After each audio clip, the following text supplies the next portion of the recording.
make sure that they were all there, took attendance. Then we would bring them back in for snacks. So that's where kind of I came in. I passed out snacks, and working with children, they love snacks, so they all like want to like swarm you for snacks, and you have to like make sure that they're like all in line and not try to take more than one snack. Like one girl, she had like 2 bags of chips like in her shirt, so I had to make sure that like they were trying to take more. And then we would tell them what we were gonna do today, like what plans. So the types of activities that we would do range from art projects to like playing outside, homework, games, reading books, and movies. Art projects would usually range from like the type of season it was. So like if it was like Thanksgiving, we would do a project with like turkeys, like the little hand thing. Christmas, Valentine's Day, we would do like little crafty things. We would play outside if it was sunny. We would go outside and play like basketball, or they would have free play, or like soccer. There's always an option for, I think it was Tuesdays and Thursdays was homework day. So if there's parents signing them up for homework, they were on that list, and they hated being called in the room for homework because they wanted to do other things. We played games. There's a activity like room where it had like a whole bunch of games, like board games, like doctor, dress up, cooking.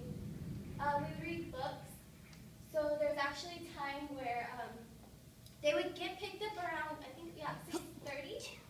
And there's a time where this little boy, like I would leave at 6:30, but this little boy, he was there by himself. And he looked really sad on the couch because he said his dad was late again. So I actually sit there, like I think it was actually like 20 minutes with him reading books so that he wasn't there alone. Movies, we did movies on days that it was like raining outside. So we'd watch like Disney movies or like Matilda, like any new movies that were out, which I like. Obstacles. So I had to overcome these obstacles, which were making sure there was no interference between my work and my volunteer hours. I knew that senior project was really important, that I had to get my hours done, but work kind of interfered with that, so I had to either like make sure that the days that I worked, I wasn't signed up to actually be a senior project, or I would take a day off work or request it off just so I could go to senior project. As well as learning to become more patient.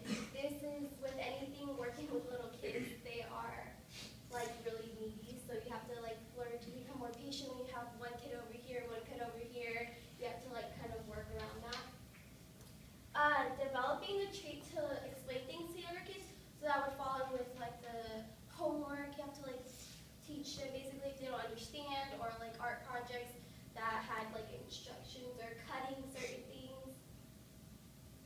What I learned to become a better role model, to commit, socialize, be more attentive and patient. So with working with kids, you want to make sure that you are the best role model for them so that they can learn off of you and not like be what you don't want them to be. To commit, so that came in with actually following through with the 30 hours. I think I actually did more than 30 hours. Socialize. So like I'm a really shy person when people first meet me. So like with the kids, they're like really like up to you, running to you, wanting to like get your attention. So I actually grew like really good relationships with certain kids, with some of the kids. Well, actually, like most of them. They thought I was staff.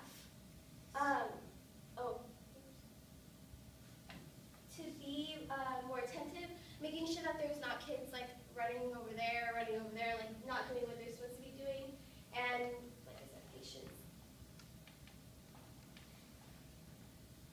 My growth. So leadership skills, I was able to lead by good example, accomplish things in a timely manner, and be positive through it all. Whether if it was like a really hectic day, like if it was a rainy day and there was everyone inside the classroom, then I would have to like make sure I wasn't stressed out. And problem solving, able to resolve issues that would include kids fighting over toys or anything, fighting over attention or such like that. Working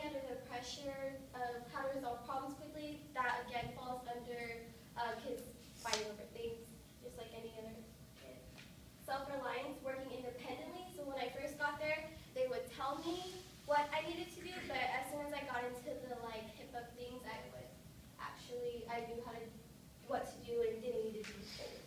And then organizing tasks to properly pursue them, that came along with teaching things to the children. And I just want to thank Ms. Matthews for actually giving me the opportunity to do this, and James Hobbs. He was the coordinator of 4th R, who actually was really willing to help me with